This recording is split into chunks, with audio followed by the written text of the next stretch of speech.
अमिताभ जी, दोनों बयान ही बहुत महत्वपूर्ण हैं। अभी मैं शनिवार को काशी विश्वनाथ के दर्शन करने के लिए गया था और मैंने वहां बहुत समय लगाया क्योंकि दर्शन वीआईपी कोटे से थे, तो वहां सीआरपीएफ के 2 जवान मुझे मिले हुए थे। मैंने कहा भाई मुझे वो जगह दिखाओ जहां पर मैंने हजारों डिबेटें करी अमिताभ जी के साथ। तो मैं वहां पर गया।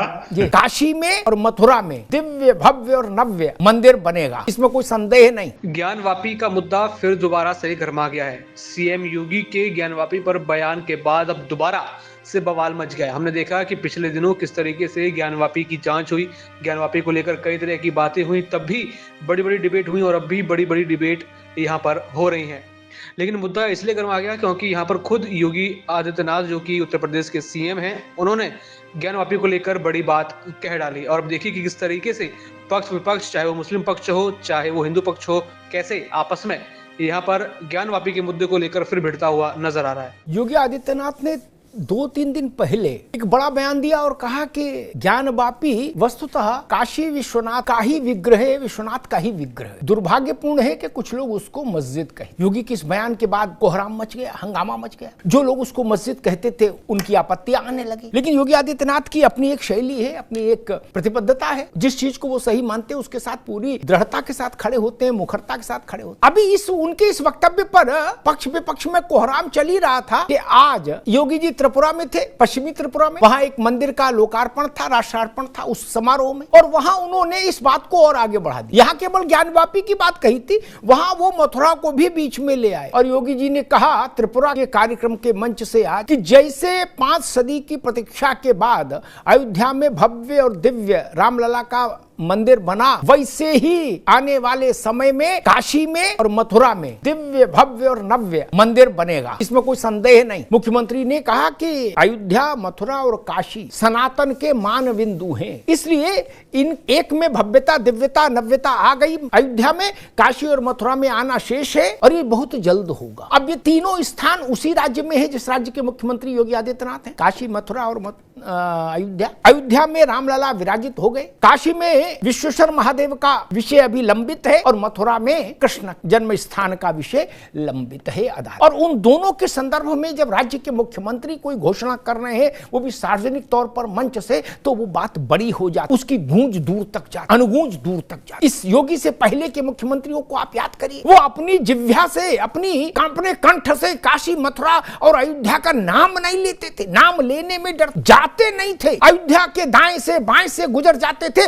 लेकिन अयोध्या नहीं जाते थे। अयोध्या को राजनीतिक अस्पृश्यता का शिकार बना दिया। मथुरा में, वृंदावन चले जाते थे, ब्रज में बांके बिहारी के दर्शन कर सकते हैं, लेकिन जन्मभूमि नहीं जाता कभी। और योगी जी की स्थिति ये कि हर 2 महीने में जन्मभूमि गए, अपने शासनकाल में हर महीने अयोध्या गए होंगे, काशी गए होंगे। और इन तीनों मान बिंदुओं को, धार्मिक पहचान के जो बिंदु है सनातन के, उनकी काया बदल दी योगी आदित्यनाथ। और पिछले दिनों आपने एक घटना देखी थी कि प्रधानमंत्री नरेंद्र मोदी मथुरा में जन्म स्थान पर गए थे और वहां उन्होंने पूजन अर्चन किया था भगवान। तब मैंने इसी कार्यक्रम में कहा था कि नरेंद्र मोदी स्वतंत्र भारत के ऐसे पहले प्रधानमंत्री हैं जो कृष्ण जन्म स्थान पर गया है। अन्यथा नेहरू जी से लेकर और मोदी से पहले तक कोई प्रधानमंत्री कृष्ण जन्म स्थान पर नहीं गया। अभी भय ही हो सकता है, भय हो सकता है, कुछ को भय रहा हो, कुछ को तुष्टिकरण रहा हो कि भाई वहां क्यों जाएं, दूसरा वर्ग नाराज होगा, यही कारण हो सकता है और तो कोई कारण नहीं। प्रधानमंत्री मथुरा गए, तमाम प्रधानमंत्री,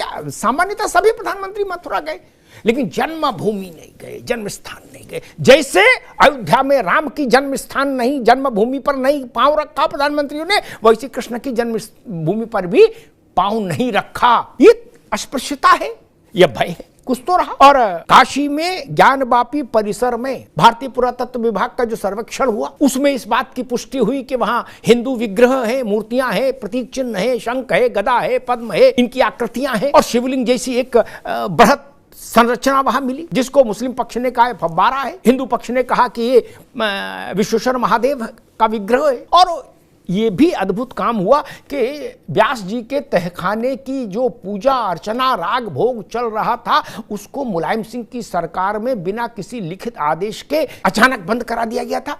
उस पूजा को, व्यास जी का तहखाना खुलवा के वहां पूजा अर्चना दोबारा से आरंभ कराने का काम भी योगी आदित्यनाथ नहीं किया अपनी सरकार में अभी, इसलिए वहां ज्ञानवापी में हर हर महादेव गूंजने लगा फिर से। तो अब हंगामा इस बात पर है कि योगी ने अचानक से काशी और मथुरा को फिर देश के सामने विमर्श के लिए एक बड़े मुद्दे के तौर पर स्थापित कर दिया। अब इसके पीछे योगी का चिंतन क्या है, उनकी रणनीति क्या है और इसका भारत की राजनीति पर कितना और कैसे असर पड़ेगा, ये सब चीजें बड़ी हैं जिनको समझना जरूर। विषय वही कि काशी और मथुरा सनातन के इन दोनों विशिष्ट स्थानों को लेकर बीते 4-5 दिनों के भीतर योगी आदित्यनाथ ने जो वक्तव्य दिए, उनका निहितार्थ, उनका सार तत्व क्या है और राजनीतिक तौर पर उनकी व्याख्या किस रूप में हो सकती है। मेहमानों से आपका परिचय करा दें। हमारे साथ रत्नाकर एच.एस. रावत साहब हैं, हिंदू धर्मगुरु रावत साहब का स्वागत है। मौलाना नदीमुद्दीन साहब हैं, अध्यक्ष हैं उलेमा काउंसिल के, मौलाना साहब का स्वागत है। और मुन्ना खान कांग्रेस के नेता भी हमारे साथ थोड़ी देर में जुड़े। रावत साहब आपसे बात शुरू करूंगा, फिर मौलाना साहब के पास जाऊंगा, फिर राजनीतिक लोगों के पास। योगी आदित्यनाथ ने कहा कि जो ज्ञानवापी है वो स्वयं साक्षात विश्वनाथ हैं और इसके लिए उन्होंने प्रसंग बताया कि जब आदि शंकर गए काशी अध्ययन करने के लिए और जब महादेव ने उनकी परीक्षा ली प्रकट होकर, तो वो प्रसंग उन्होंने सुनाया और उन्होंने कहा कि महादेव ने आदिशंकर से कहा कि जिस ज्ञानवापी के लिए मैं ज्ञान प्राप्त करने आप आए हैं, मैं स्वयं वही हूं। तो उन्होंने कहा कि जो लोग इसको मस्जिद कहते हैं वो दुर्भाग्यपूर्ण है, ये साक्षात विश्वनाथ हैं। और आज उन्होंने त्रिपुरा में योगी आदित्यनाथ ने कहा कि जैसे अयोध्या का भव्य कायाकल्प हुआ वैसा ही काशी और मथुरा का शीघ्र होगा, अवश्य होगा, इसमें संदेह नहीं हो सकता। कैसे देखते हैं इन दोनों बयानों को? अमिताभ जी, दोनों बयान ही बहुत महत्वपूर्ण हैं। अभी मैं शनिवार को काशी विश्वनाथ के दर्शन करने के लिए गया था और मैंने वहां बहुत समय लगाया क्योंकि दर्शन वीआईपी कोटे से थे, तो वहां सीआरपीएफ के 2 जवान मुझे मिले हुए थे। मैंने कहा भाई मुझे वो जगह दिखाओ जहां पर मैंने हजारों डिबेटें करी अमिताभ जी के साथ। तो मैं वहां पर गया, जाकर के मैंने तहखाने वाले व्यास जी से भी मिला, वो तहखाने को भी देखा जाकर के, वहां की सिचुएशन को देख, पूरा की पूरा परिसर ऐसे ही लगता है कि मंदिर का हिस्सा है। सिर्फ अगर ये गुम्बदे ना हो तो वो मंदिर से ही चारों तरफ से ढका हुआ है कहीं ना कहीं। बस एक पुलिस वाला वहां पर बैठा रखा है कि वो व्यक्ति जो नमाज अदा करने के लिए वहां जाते थे, वो एक गेट है। बाकी चारों तरफ से जहां पर गौरी जी की पूजा होती है वो जगह, और जहां से व्यास जी पूजा करते हैं वो जगह, उन सबको चारों तरफ से अगर आप देखोगे उस परिसर के अंदर, तो कहीं से लगता ही नहीं है कि ये मंदिर का हिस्सा नहीं है, मंदिर का ही हिस्सा है वो। आप जाओगे, आप तो कितनी बार होके आए होंगे, जितने भी लोग वहां जाते हैं, जाकर के मैंने बहुत सारे लोगों से पूछा कि भाई तुमने ये देखा? कहता हाँ जी देखा है। क्या लगता है आपको? ऐसे लगता है जैसे बाहर से उठा करके एक डॉम बना दिया है। मैंने नंदी जी को भी देखा जाकर के, नंदी जी के बीच में और जो बजू खाना बना के तैयार कर रखा था, यानी हमारे शिवलिंग, उनके बीच में एक गलियारा बना रखा है, सिर्फ एक गली है छोटी सी, और वहीं से व्यास जी का रास्ता है पूजा स्थल के लिए जाने का, नीचे बेसमेंट की तरफ। वो एज इट इज है, उसमें कोई चेंज नहीं है, सब कुछ एज इट इज है। सिर्फ वहां पर ऊपर तोड़ करके उसको मस्जिद बना दिया, वो स्वरूप दे दिया गया। वो जल्दबाजी का मामला है, वो यानी इतनी बहुत तसल्ली से नहीं किया गया काम। और मैंने वो पश्चिम की दीवार भी देखी वहां जाकर के, तो वहां कोई भी अगर व्यक्ति जाएगा हिंदू, तो निश्चित तौर पर उसको तकलीफ होगी और वो उसी प्रकार के बयान देगा जिस प्रकार से योगी आदित्यनाथ जी ने दिए। और मैं भी अब लगातार टीवी पे यही बयान देने वाला हूं, क्योंकि मैं देख चुका हूं इस स्थिति को। पहले तो हम जाते थे तो हम दर्शन करने सीधे चले गए और वहां जाकर के जल चढ़ाया और चले आए, लेकिन आज जो परिस्थितियां देखी है ना बड़ी बारीकी के साथ इस डिबेट के बाद, ये बहुत गलत है वहां। और ये वहां कोई मस्जिद नहीं है, वो पूरा की पूरा हिंदू काशी विश्वनाथ मंदिर का परिसर है और ज्ञानवापी का हिस्सा है। ठीक है साहब, हमारे साथ मुन्ना खान साहब भी जुड़ गए हैं, कांग्रेस के नेता। मुन्ना खान साहब का बहुत स्वागत। मौलाना साहब, योगी जी ने कहा कि जैसे अयोध्या का भव्य दिव्य और नव्य कायाकल्प हुआ, भगवान रामलला का बड़ा मंदिर बना, 500 साल की प्रतीक्षा समाप्त हुई, वैसे ही काशी और मथुरा में होगा, अवश्य होगा, इसमें संदेह नहीं। ये आज उन्होंने त्रिपुरा में एक सार्वजनिक कार्यक्रम में कहा। और ये वो बता ही चुके हैं शनिवार को कि जो ज्ञानवापी मस्जिद, जो ज्ञानवापी परिसर है, वो साक्षात विश्वनाथ है। कुछ लोग दुर्भाग्यपूर्ण ढंग से उसको मस्जिद कहते हैं। कैसे देख रहे हैं मौलाना साहब? देखिए, आज देश भर में प्रॉफेट मोहम्मद सल्लल्लाहु अलैहि वसल्लम का जन्म दिवस मनाया जा रहा है। इसके लिए देश के हर नागरिक को देश की शुभकामनाएं देता हूं हर नागरिक को। और साथ साथ बहुत सारे स्टेट में गणेश निमज्जन है, उनके श्रद्धा का भी आदर और सम्मान करता हूं, क्योंकि हमारे देश में मिली जुली कल्चर है, तहजीब है, लोग एक दूसरे का आदर और सम्मान करते हैं। अब आइए माननीय आदित्यनाथ योगी जी के स्टेटमेंट पर।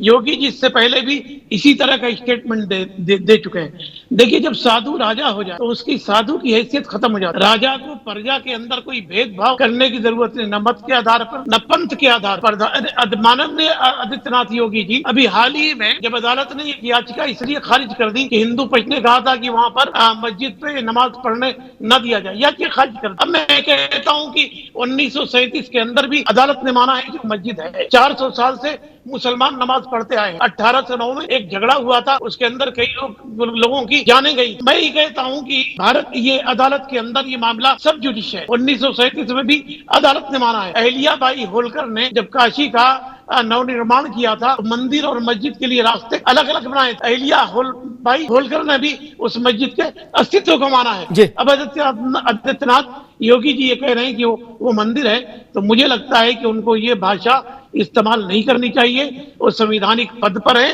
अगर करना है तो छोड़ दे, साधु बन करके करे। वो सीएम बन करके क्यों करते हैं? क्या सीएम को हिंदुओं के थोड़े, वो सारे मुसलमानों के।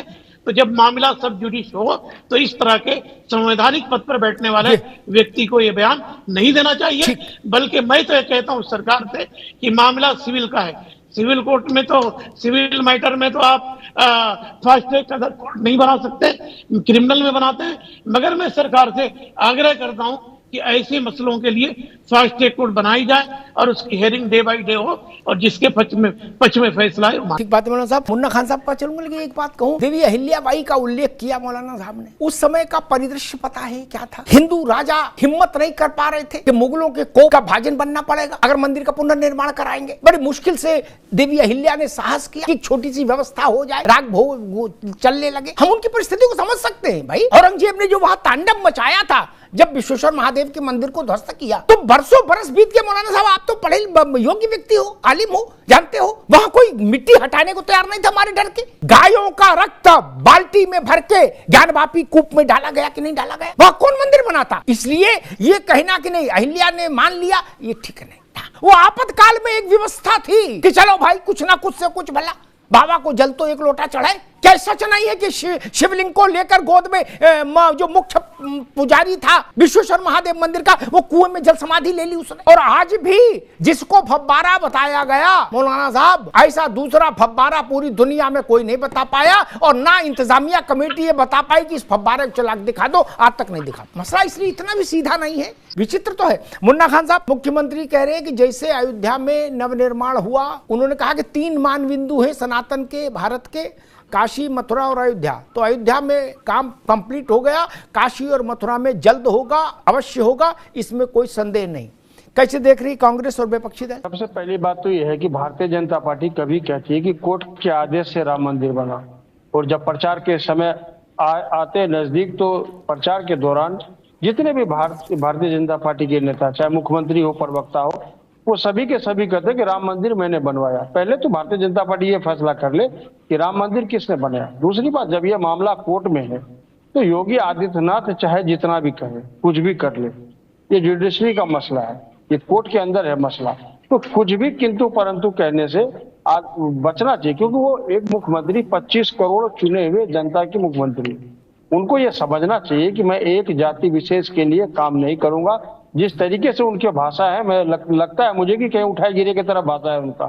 कभी कहते हैं बटोगे तो कटोगे, छटोगे तो हटोगे, इस तरीके की भाषा मैं समझता हूँ एक संवैधानिक पद पे बैठे हुए व्यक्ति को नहीं देना चाहिए। जबकि दुर्दशा इतनी खराब होगी, जिस राम मंदिर की ये बात कर रहे, जिस अयोध्या की बात कर रहे, वहां बीजेपी बुरी तरीके से हारी है। और पूरे उत्तर प्रदेश में 8 ऐसी जगह है जहाँ पे भगवान का आस्था का विषय देखा जा रहा है, वो आठों सीट भाजपा हारी है। तो मैं ये कहता हूँ अब कहीं ना कहीं भारतीय जनता पार्टी को जो अपना वो रोड मैप है उसको चेंज करना चाहिए। जो 25 करोड़ आबादी है उत्तर प्रदेश की, जिसमें 6.5 करोड़ लड़के बेरोजगार है, उनकी बात होनी चाहिए। मंदिर, मस्जिद, शमशान, कब्रिस्तान ये ढूंढना अब सरकार बंद करे, क्योंकि जिस तरीके से आज युवा देश में बेरोजगार हो रहे, जो युवाओं का प्लान था, वो योगी आदित्यनाथ ने कहा था कि उत्तर प्रदेश के जो युवा है वो बेरोजगार है, उसे हम रोजगार देंगे, और जो युवा गुजरात जा रहे हैं, महाराष्ट्र जा रहे हैं, अन्य राज्यों में जा रहे हैं, हम उसे रोकेंगे। तो बताइए उत्तर प्रदेश के मुख्यमंत्री कितने युवाओं को रोका।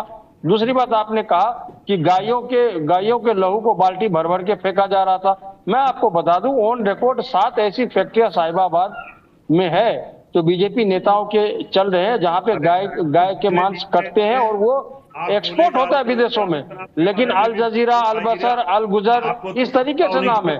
तो मैं ये कहूंगा कथनी और करनी में फर्क होना चाहिए। ठीक है मुन्ना खान, अभी रुकना होगा मुन्ना भाई, तो मां होनी चाहिए, उसका व्यापार नहीं होना चाहिए। ठीक, अभी रुकना होगा। अब मैं रत्नाकर सिंह के पास चलूंगा ताकि एक बार सब लोग बहस में आ जाएं। मुन्ना खान साहब ने जो बात की उसमें एक बात और कह दूं कि काशी, मथुरा और अयोध्या, उन्होंने कहा जहां भी हिंदू धार्मिक आस्था के क्षेत्र थे सब जगह बीजेपी बुरी तरह हार गई। तो उनकी जानकारी के लिए बता दूं, मथुरा में बीजेपी जीती लोकसभा सीट, काशी में जीती, और अयोध्या विधानसभा सीट बीजेपी जीती, फैजाबाद लोकसभा सीट सपा जीती। एक और दूसरा, अभी मैं मुन्ना खान साहब को भी सुन रहा था, वो कांग्रेस के पहले प्रवक्ता को अपनी रिपोर्ट में देख रहा था, वो कह रहे थे भाजपा की दुर्गति हो गई। जो पार्टी पिछले कई सालों से, कई चुनावों से उत्तर प्रदेश में दहाई में सीट नहीं जीत पाई, पिछले चुनाव में जिसके पास 80 में से 1 सीट थी, वो 33 सीट जीतने वाली को बता रहे कि तुम्हारी दुर्गति हो गई। लो कर लो बात। जिस कांग्रेस के पास 19 में 1 सीट थी, 80 में वो 33 सीट जीतने वाली भाजपा से कह रही है कि इनका लुटिया डूब गई, ये बर्बाद हो गई, इनकी दुर्गति। अजब गणित है भाई। तब कांग्रेस के लिए क्या शब्द इस्तेमाल होगा? और आज भी 6 सीट है 80 में से। अगर 33, और समाजवादी पार्टी जो एलआई है वो उसके पास 14 में कितने एमपी थे? 5। 19 में कितने थे? 5। 5, 6, 1, 2 वाले लोग बता रहे हैं कि 33 वाले बर्बाद हो गए, उनकी दुर्गति हो गई। ये तो गणित थोड़ा उल्टा हो गया। नहीं, ये तो गणित थोड़ा उल्टा हो गया। हाँ, ये जरूर कहिए कि पिछली बार जिस बच्चे के 80 नंबर आए थे या 75 नंबर आए हो, 90 नंबर आए हो, उसके 60 आए तो कहा जाता भाई थोड़ा और मेहनत। वो स्थिति तो मुझे समझ में आती, लेकिन 33 सीट जीतने वाले को करे बर्बाद हो गए, लुटिया डूब गई, गजब। तो 1 सीट जीतने वाले को क्या कहें? उनको तो जल समाधि ले लेनी चाहिए। नहीं, फिर 1 सीट जीतने वाले को तो जल समाधि ले लेनी चाहिए। खैर, रत्नाकर जी, मुन्ना खान साहब हो चाहे मौलाना नदीमुद्दीन साहब हो, वो लोग कह रहे हैं कि इस तरह के बयानों से इसलिए बचना चाहिए क्योंकि मामला अदालत। जब ये अगर मामला अदालत में है तो क्या हम अपनी धार्मिक आस्था और अपनी भावनाओं को छोड़ दें? क्या हम अपने धर्म का त्याग कर दें? क्या योगी आदित्यनाथ अगर संवैधानिक पद पे बैठे हैं तो उनके नाम से योगी शब्द निकाल दें? अरे वो पहले ऐसे मुख्यमंत्री हैं जो हिंदुओं की भावनाओं को ध्यान में रख करके, और वो तीनों जो जिससे भारत की जिससे पहचान है, काशी, अयोध्या और मथुरा, ये तो हमारी पहचान है ना, भारत की पहचान इन्हीं से है। और हम अपनी पहचान को अगर फिर से स्थापित करने की बात कहते हैं तो आप कहते हैं कि इनको नहीं बोलना चाहिए और कोर्ट कचहरी में मैटर है। देखिए, ये वही लोग हैं अमिताभ जी, जब ही हामिद अंसारी कहते थे कि नहीं पहले मैं उपराष्ट्रपति नहीं हूं, मैं पहले मुसलमान हूं, तब ये कुछ नहीं बोलते थे। तो भाई तब तो संवैधानिक पद पे बैठे हैं, पहले अपने धर्म को आगे करते हैं, फिर संवैधानिक पद की बात करते हैं। आज अगर हम कहते हैं अपनी पहचान को कायम रखने के लिए और पहचान को बनाए रखने के लिए, तो ये कहते हैं कि कोर्ट में मैटर है, भैया आप बोलो मत, आप जो है इस पे कदा भी मत बोलो। ये हमारी आस्था का विश्वास, आस्था का प्रश्न है, हमारे धर्म का प्रश्न है, हमारी एकजुटता का प्रश्न है, अखंडता का प्रश्न है। हम निश्चित रूप से इस पे बोलेंगे, हमें कोई नहीं रोक सकता। दूसरी बात ये कह रहे थे अभी, चंदा चोरी की, सुनो, तुम्हारी बात ही कह रहा हूँ, अभी अगली बात तुम्हारी कह रहा हूँ। एक बार मुन्ना खान साहब रुकना होगा, केवल रत्नाकर सिंह की तुम्हारी बात कह रहा हूँ। अभी अमिताभ जी जब मंदिर की बात आती थी तो ये कहते थे कि अरे वो जमीन विवादास्पद है, उसको हॉस्पिटल को दे दो, उसको सरकारी स्कूल खोल दो।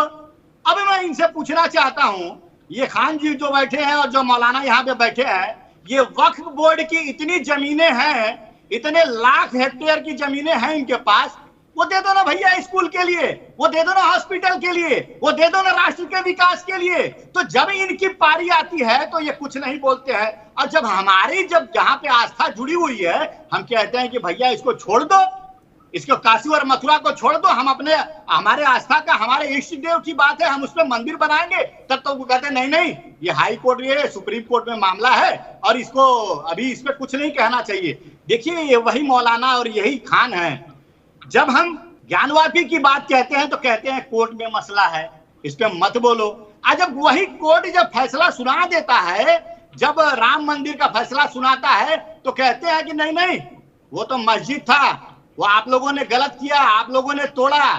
तो ये सुविधा की बात करते हैं। जब इनके हक में रहेगा तो संविधान का हवाला देंगे और इस तरह का हवाला देने का काम करेंगे। लेकिन जब वही सुप्रीम कोर्ट निर्णय लेती है कि नहीं वो राम मंदिर था और वहां पे भव्य मंदिर बनता है, तो कहते नहीं नहीं, ये तो गलत फैसला हो गया, ये तो हमारे ऊपर अत्याचार हो रहा है, ये तो भारतीय जनता पार्टी जो है अत्याचार कर रही है। और वहां पे मस्जिद था, आज मौलाना कह दे यहाँ पे कि नहीं वहां पे मस्जिद नहीं था, राम मंदिर ही था, तो मैं मान जाऊंगा।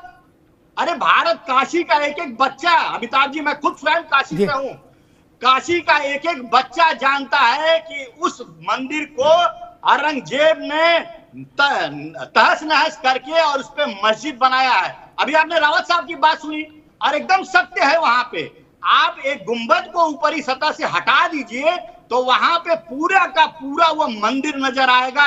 मैंने स्वयं अपनी आंखों से देखा है, वहां पे फूल है, त्रिशूल है, वहां पे जो पौराणिक चीजों से जुड़ी हुई नक्काशियां हैं, आप देखेंगे तो प्रथम दृष्टिया आपको लगेगा कि यह मंदिर को तोड़ा गया है और उसको मस्जिद में कन्वर्ट किया गया है। लेकिन ये मानेंगे नहीं, ये कोर्ट का हवाला देंगे, भैया कोर्ट में मैटर है, कुछ मत बोलो। योगी जी को भी नहीं बोलना चाहिए। लेकिन आपके पक्ष में जब कोई बोलता है, हामिद अंसारी अगर बोल देते हैं कि नहीं पहले मैं उपराष्ट्रपति नहीं हूं, पहले मैं मुसलमान हूं, तब आप उस पर कोई नहीं, हाँ वो तो ठीक कर रहे हैं क्योंकि आपके कौम से हैं वो। तो ये किस तरह रत्नाकर भाई आएंगे, मौलाना साहब के पास चलेंगे। रत्नाकर भाई ठीक बात है। मौलाना साहब, कोर्ट की अपनी मर्यादा है और उसका अपना रुतबा है, लेकिन लोकतंत्र में यह संभव नहीं कि जो विषय कोर्ट में है उन पर बोला ना जाए, तब तो लोकतंत्र गूंगा हो जाएगा, बहरा हो जाएगा। कोर्ट की अपनी मर्यादा है, मर्यादा सिर माथे, लेकिन ऐसा संभव नहीं। कोर्ट में तो करोड़ों मामले हैं तो पूरा देश गूंगा हो जाए, नहीं ना, ये व्यवहारिक सच नहीं है। अदालतें अपना फैसला देती हैं, लेकिन लोक मन भी कोई चीज होता है, लोक मत भी कोई चीज होता है। और एक बड़ी बात बताएं मौलाना साहब, शायद आपके निगाह से गुजरी कि नहीं गुजरी मुझे नहीं पता, रावत साहब ये नई चीज बता रहे हैं। ताजमहल को मुलायम सिंह यादव की सरकार थी, मुन्ना खान साहब के पार्टनर जो दल है, मौलाना साहब सुन लीजिए, मुलायम सिंह जी की सरकार थी 2005 शायद, समाजवादी पार्टी के एक एमएलए सुन्नी वक्फ बोर्ड का चेयरमैन था। ताजमहल को सुन्नी वक्फ बोर्ड का की प्रॉपर्टी घोषित कर दिया गया, समझ रहे ना आप। ताजमहल को बोले लो कर लो बात, क्या मामला अदालत में गया तो मालूम है वक्फ बोर्ड की तरफ से कौन लड़ने आया था? मुलायम सिंह की सरकार ने ताजमहल को वक्फ बोर्ड को दे दिया और उसके बचाव में कौन उतरा? मुन्ना खान साहब की पार्टी के बड़े नेता सलमान खुर्शीद। मौलाना साहब समझिएगा, बोले नहीं ये वक्फ बोर्ड की है। कोर्ट ने पूछा कैसे? बोले शाहजहां ने वक्फ किया था इसको। कोर्ट ने मालूम क्या पूछा था मौलाना साहब? कोर्ट ने कहा था ये संपत्ति शाहजहां की है, ये सिद्ध करने के लिए कागज दिखाइए, शाहजहां की वसीयत दिखाइए। क्या नहीं मिला? कोर्ट ने क्वेश्चन कर दिया। योगी जी के आने के साल भर बाद वो कागज पत्तर दफन हुआ बड़ी मुश्किल से।